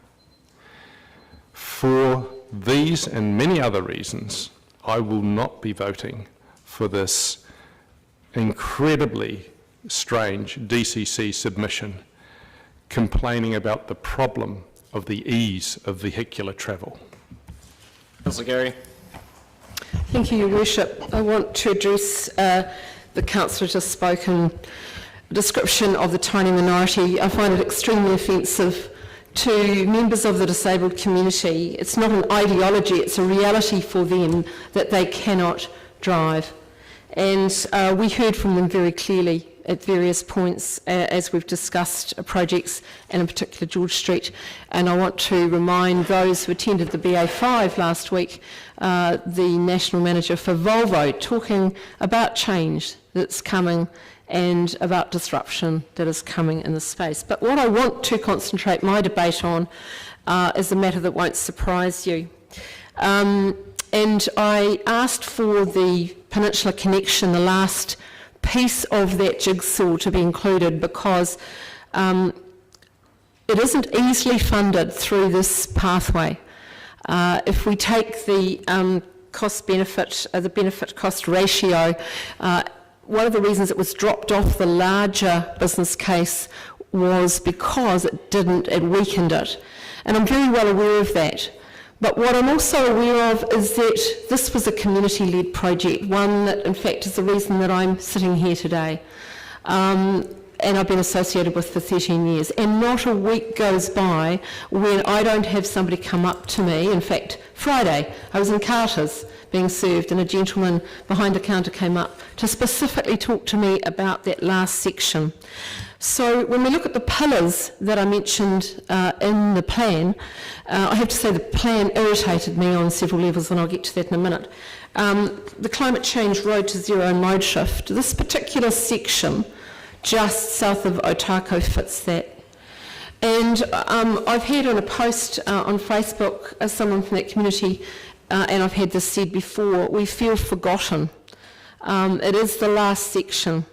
And I recall years ago a colleague on the community board talking about the worry that that bit would be left to last, that that bit might fall through the cracks, that Kamatua may not be able to walk safely and children through that area. And I note for those of you who don't know where that part of the Peninsula Road is, that it is this side of the Otago marae. And really important to mana whenua that they have that connection. There isn't any other connection. And my irritation in this plan was reading, once again, Queenstown and Central Lakes is right up the top. And when we come to the tourism section on page 154, that we have the only mainland breeding colony of northern royal albatross in the world. At the end of that road should be reason enough. And it should be right up there at the top. From a point of view of resilience, it shows vision from the community and this council that that project is almost finished. But let's not forget that last piece. It's so important for connectivity, and the wider city is understanding how important this total project is. Remember, it will be near marathon length when it's finished.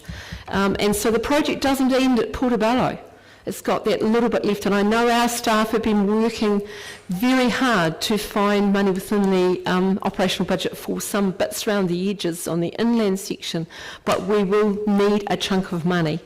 And our budget, our 10-year budget is fraught, and there is a lot in there. and this is not one of those projects. I believe with government's emphasis on walking and cycling, and I see that change in mode shift every day, and particularly at weekends. With the emphasis on that and resilience, that road will be raised when that's finished. That completion is so important, and I believe that we will get that money through another pathway. I still find it hard to believe or understand why we didn't get that shovel-ready money, that being our top project. And was very saddened when those former refugees from Syria, who were amazing rock builders, were laid off when they finished the bit that's under completion now. So I'm delighted to see this in there. There's a disconnect between Waka Kotahi and all the things it says and actually on the ground and what is happening. So thank you to the staff for continued work on this, and I would like to see some emphasis on this project, the completion of this project for the benefit of the whole city, to be articulated very clearly. Thank you. Speak now or forever hold your peace, gentlemen. Councillor Raddick. Thank you. So our submission on the draft Regional Land Transport Plan have a couple of issues with it, actually. In particular, the scolding tone of this draft submission, in the way it presents the information it presents and the changes that it asks for. And I don't believe that we should be dealing with our partners in such a scolding tone as this. Similarly, there are a few deficiencies, and I would speak firstly of Councillor Elder's need for the tunnel trails to be elevated and mentioned specifically. Whilst I do acknowledge point 17, there are various projects non-specifically mentioned. That tunnels trail is relatively straightforward and simple. So as long as we do our bit in terms of the waste, then we can get on with that. So that deserves a bit of elevation in this plan. However, point number 6, of course, I applaud, because I don't think we should be messing with the road state highway system past the hospital and through the middle of town, because it is critically important for business and transportation through the region that those one-way systems remain operational, especially through the hospital rebuild, and they're very important to business in Dunedin. Similarly, very important to business in Dunedin is the George Street situation, and I certainly do not agree with point number 5, and I think it's a good thing that the regional transport committees have perhaps recognised the lack of public support for that project and ranked it accordingly so low. And Councillor, I would wonder what... Councillor, I'm loath to interrupt you, but you have already asked a question around whether or not public sentiment was a criteria as part of the ranking, and I've been told that it isn't. So pretending that it is seems unhelpful. Well, I was concerned then if Waka Kotahi would consider the cost-benefit analysis of that project to the taxpayers of the country as a whole, because I suppose they're looking at people as a whole. It may have been a factor for them, just because cost-benefit analysis, I believe, or benefit-cost BCR ratios are a significant factor in assessment of all projects. And I think the low ranking of some of the Shaping Future Dunedin projects could well be an indictment on the benefit-cost ratios of those projects, and possibly a factor in why they are ranked lowly, because it has been mentioned the BCR ratios are quite significant. And so, consequently, I am not happy with our submission on this plan. Thank you. Councillor Wiley. Thank you. Firstly, I want to applaud and support Councillor Gary's comments around including the completion of the Peninsula Connection completion project She very much hit the mark with her comments around the importance to the community on the peninsula in that area. And I too found it quite interesting when I saw how much emphasis was placed on tourism in central Otago and yet left this off. But to basically go 80% of the way on a project that is going to be truly iconic nationally is, to me, is a failure at this stage. But that, you know, we'll keep our fingers crossed, and hopefully one day there'll be another fund of shovel-ready money or some other magic pool of money that appears, and we can be successful in that area.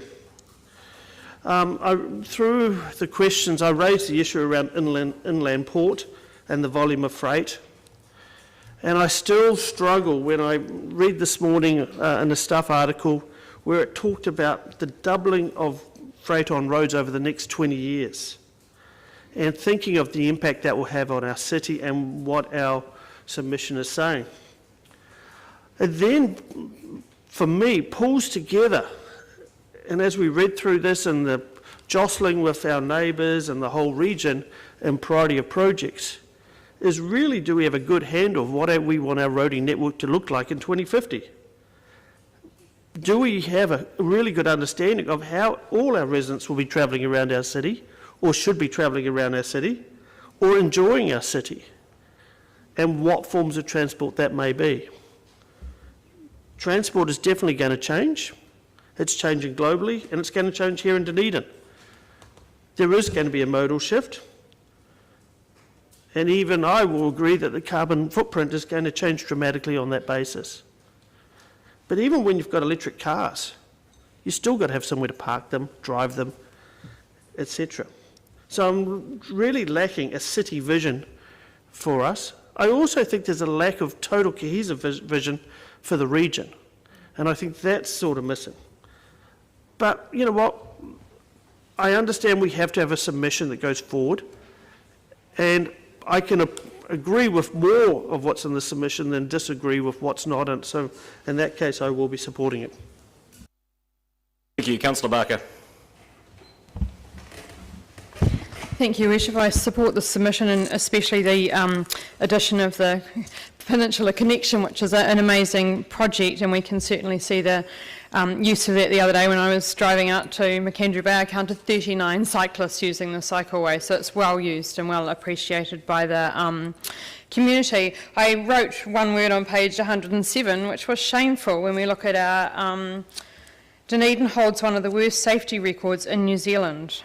And we've got number 2, dangerous intersections, number 4, dangerous urban intersections. I'm assuming, can't remember the number of TLIs, I know it's big, and number 10 in deaths and serious casualties. So around the tone of this, as Councillor Raddick brought up, I think it is important for us to set a sharp tone, because we want to get NZTA funding. I think that in the last week they certainly have paid attention to what we've been saying, and we do need to be quite firm to make them take notice. We cannot have one of the worst road safety records in New Zealand. That's unacceptable, and we need to fix it.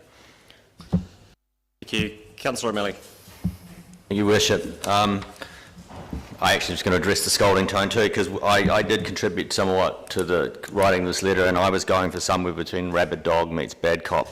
And so, in fact, it's been toned down quite a lot, because I would say that my position on the Regional Transport Committee, I have been frustrated at times as the role that I play on that committee and my ability to bring the council's views to that committee, and then how that committee acts as it relates to the Technical Advisory Group and Waka Kotahi. The Regional Transport Committee is the place where territorial authorities and NZTA prioritise transport projects. That's its main function, and it's done to bring about the appropriate transport outcomes for the region.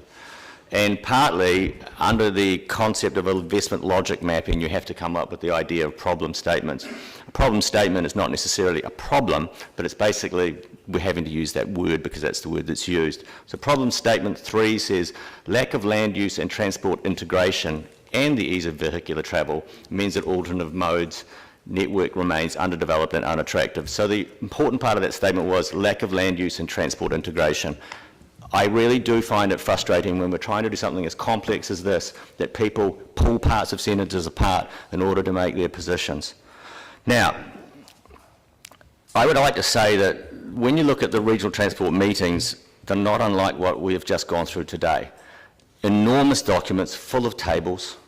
People pull lines out of the table and go, I want to concentrate on that, and we're trying to put the whole thing together. And that's why underneath that committee sits the technical advisory group. Each territorial authority and the regional council and Waka Kotahi supply professional staff to help prepare that document, and then it comes back to the committee for assessment.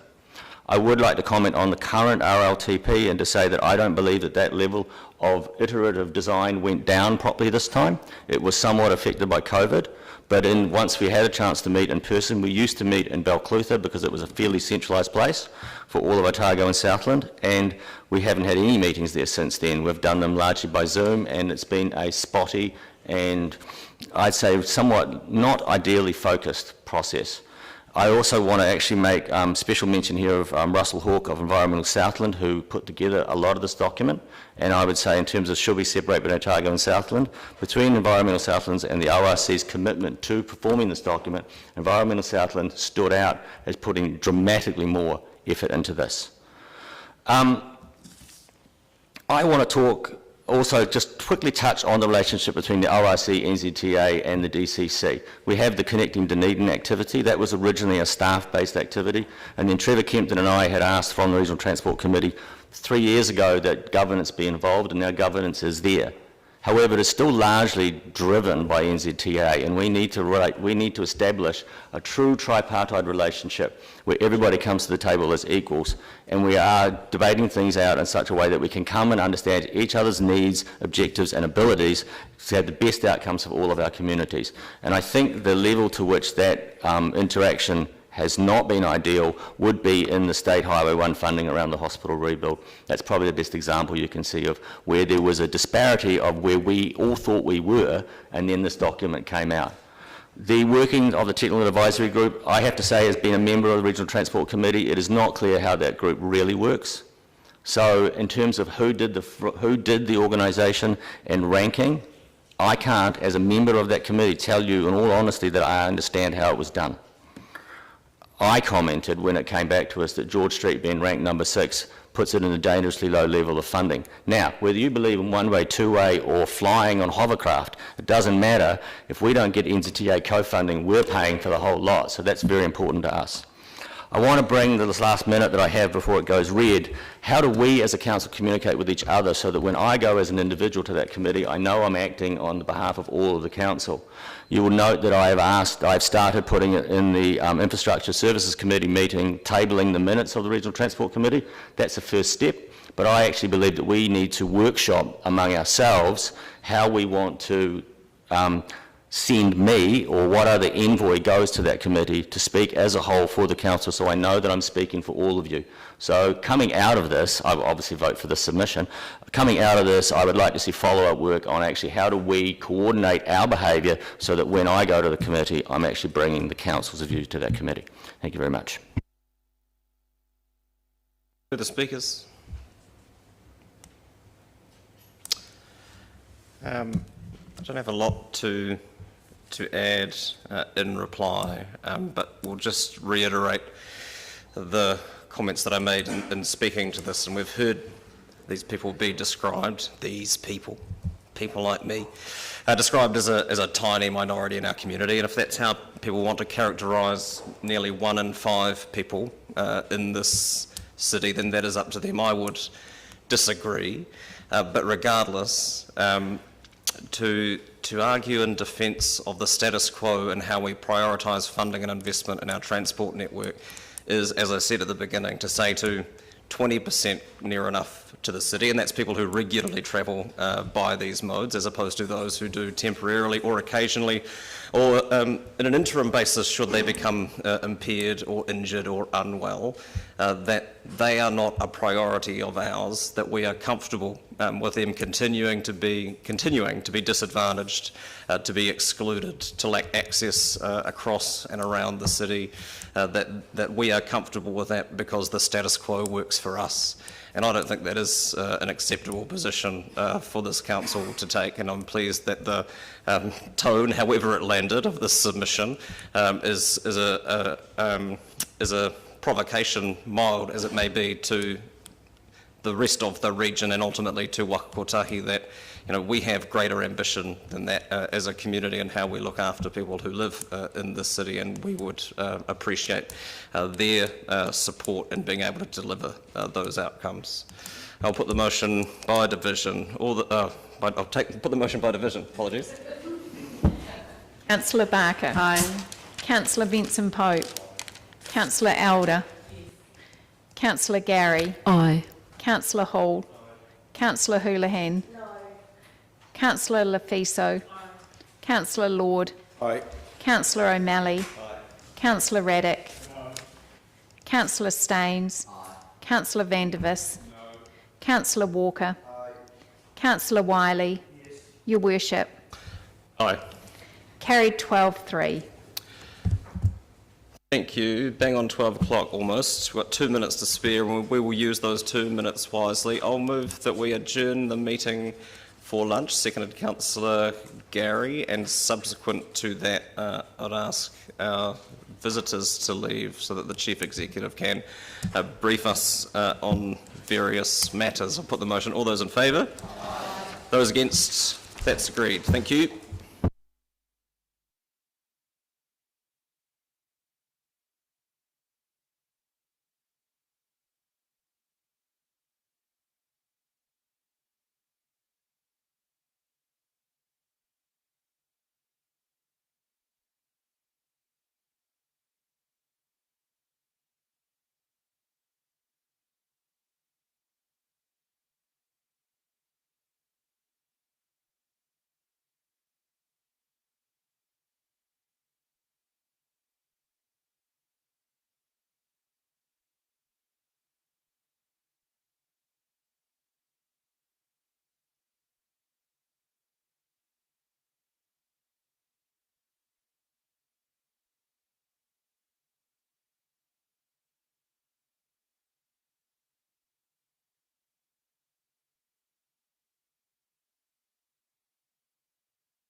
40, welcome back. Item, God, where are we? 17, thank you. Item 17, approval to grant right-of-way easement over part, local purpose Esplanade Reserve at 169 Main South Road, Green Island. Somehow, Mr. McLean and Mr. Graham haven't made it to the front by the end of that sentence. I gave you all the time in the world. Welcome. As is occasionally the case, we have a flurry of interest in getting to debate, but any questions people have? Councillor Elder and then Councillor Hall. Thank you. Just one question really, and that is Harrowways looking at doing any beautification around that area? That was all.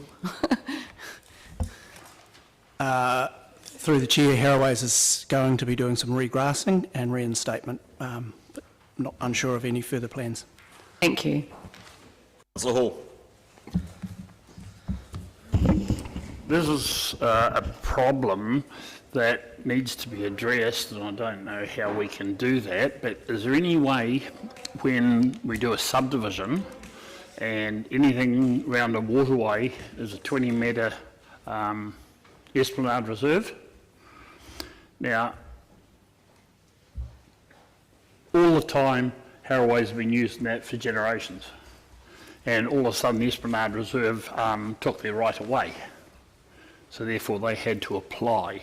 So is there any way we can look into subdivisions when they're done and alleviate this problem from happening again?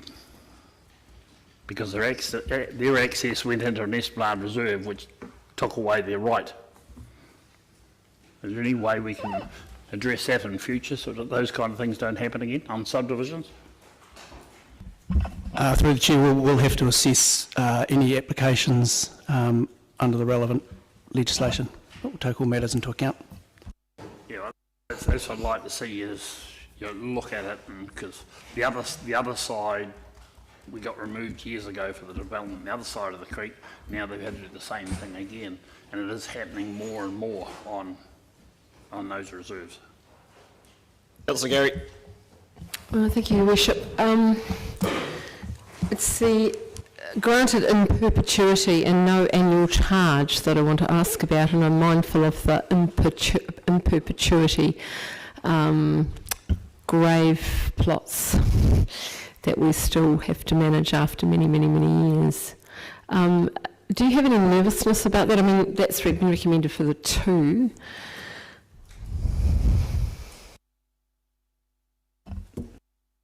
Through the Chair.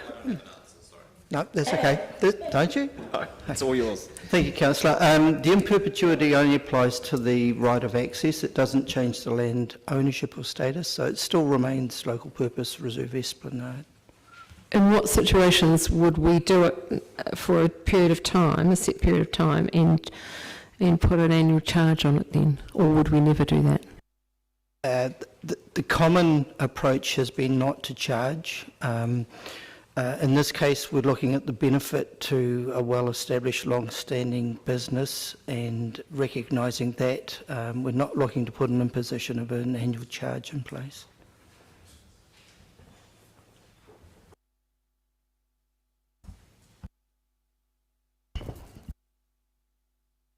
Councillor Benson-Pope. Question relates not so much to this particular application, but the general question that was raised by our colleague about Esplanade Reserves. Is it not the case that on subdivision, any subdivider or developer has the opportunity to apply for a waiver of that requirement, or a narrowing or restriction of it of some kind? Yes, that's correct. Thank you. The questions, I lost track of who was moving or wished to. Someone like to move it, Councillor Lord. Thank you. Seconded, Councillor Staines. Would you like to speak to it, Councillor? Speakers?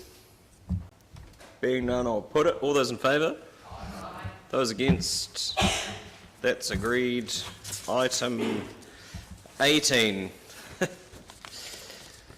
Mr McLean and Mr Graham will speak to approval to grant right-of-way easement over part Dunedin Town Belt Recreation Reserves on page 189 of your papers. You're happy to take this as read? Gentlemen, questions? I just have one about the dynamic between this approval process and the resource consent process. So this is a requirement, this is a condition of consent, basically, but now needs to be determined by this body. So is it, in theory, is that resource consent conditional upon approval at this meeting, effectively? The applicant applied both for resource consent and the easement at the same time. The easement gives them a lawful right to cross onto the road from their subdivision. A condition is that an easement be obtained. If it's not obtained, then that creates a problem for them. So if the easement isn't obtained, the subdivision can't be given effect to? Subdivision has already happened. So we're doing, effectively, we're recognising an existing use, and as we've pointed out, it's been what we've called historic. How recent is the subdivision? I can't comment on that. It's already been processed. And this isn't the first time we've been in this situation, but it does... Well, the implications of what? If this were to be declined, would be nothing, because they've already done what they've asked to do. Mr. Chair, Mr. Mayor, actually, 1996 the subdivision was approved. So in 1996 the subdivision was approved conditional upon easement being granted by... No. The parties, as I understand it, applied for the ability to give effect to the subdivision, and the lot 2 as shown on the plans would become landlocked without the right-of-way easement across lot 1 and from Lovelock Ave. That's fine. Further questions? Councillor Houlihan? Can I clarify, does that mean for 25 years these people have been using this access illegally without consent? Is that what you're saying? I'm not a resource consent planner. I don't believe it has been illegal. I believe there's been access for 4 Lovelock Ave, which has been present for a long time. In 1996, the owners of that property subdivided and built another accommodation unit. They're now formalising the use of that access. If that was in 1996, why is it coming to us 25 years later? Out of interest.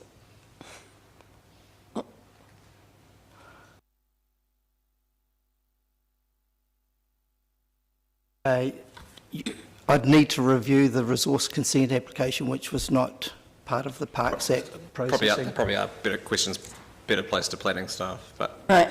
I've got another question. If this is in the Town Belt Reserve, is there any risk that people could be walking through, and if we consent this, a car could drive through and, you know, meet them?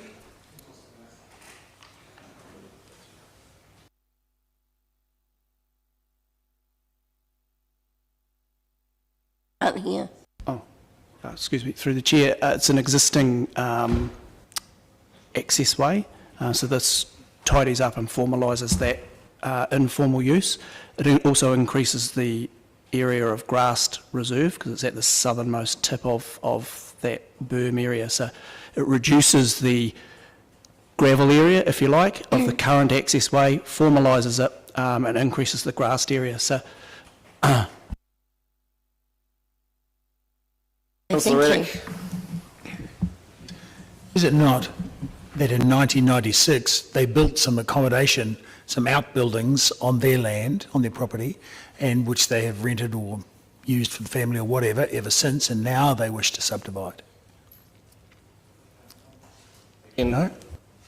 There's a planning question, it's probably best put to planners who aren't here to speak to them. Councillor Barker. Can I just ask a question around the area that's going to be returned to grass?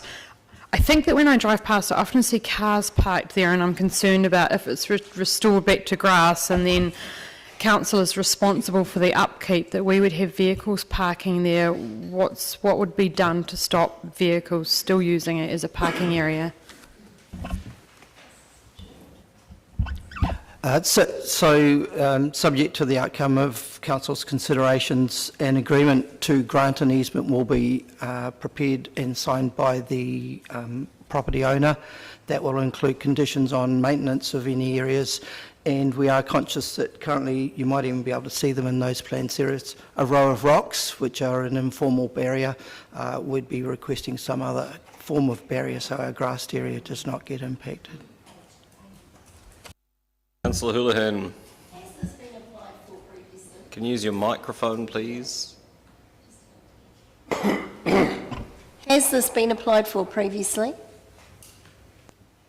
This application? No. Councillor O'Malley. I'm just conscious that the map of the thing is on page 197. That's Lovelock House, which is a pretty old building, and I assume it was built and that was its driveway even before Lovelock Ave was made. Is that likely? So in other words, what we're really talking about here is a catching up and modernising of the titles, but we're not talking about something that's been behaving illegally for, well, in this case, probably 100 and something years if that's the case.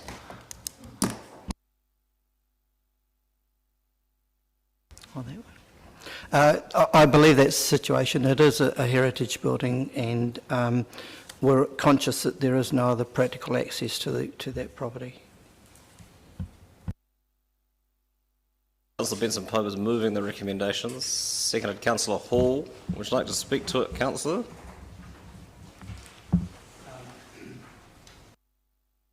I think this is a sensible regularisation of something that is historically has developed for whatever reason. In fact, an improvement in terms of the extension of the berm on the upper side, and I think it's entirely sensible to proceed.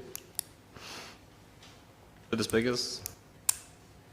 Being none, I'll put it. All those in favour? Aye. Those against? That's agreed. Item 19, the financial result for the period ended 28th of February. Mr Logie.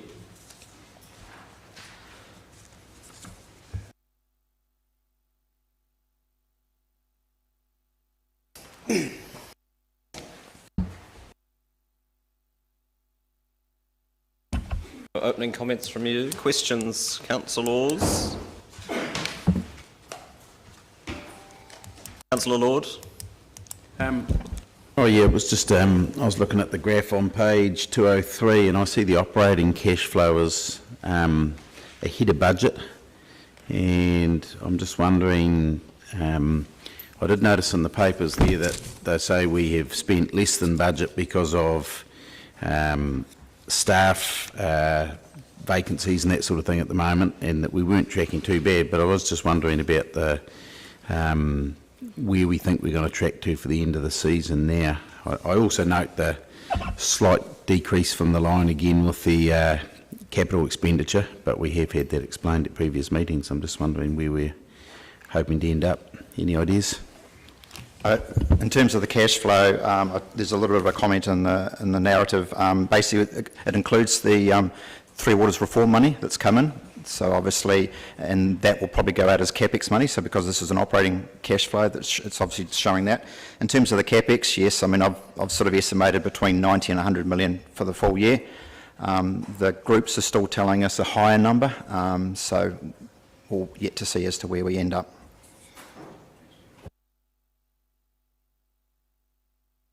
I'd like to move the recommendations. Moved Councillor Hall, seconded Councillor Lord. Would like to speak to it, Councillor Hall? Further speakers? Being none, I'll put it. All those in favour?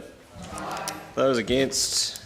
That is agreed. I will now move, now that the meeting move into non-public for reasons outlined in the agenda as per the provisions in the Local Government Official Information and Meetings Act 1987. Seconded Councillor Gary. All those in favour? Those against? That is agreed. We'll take a moment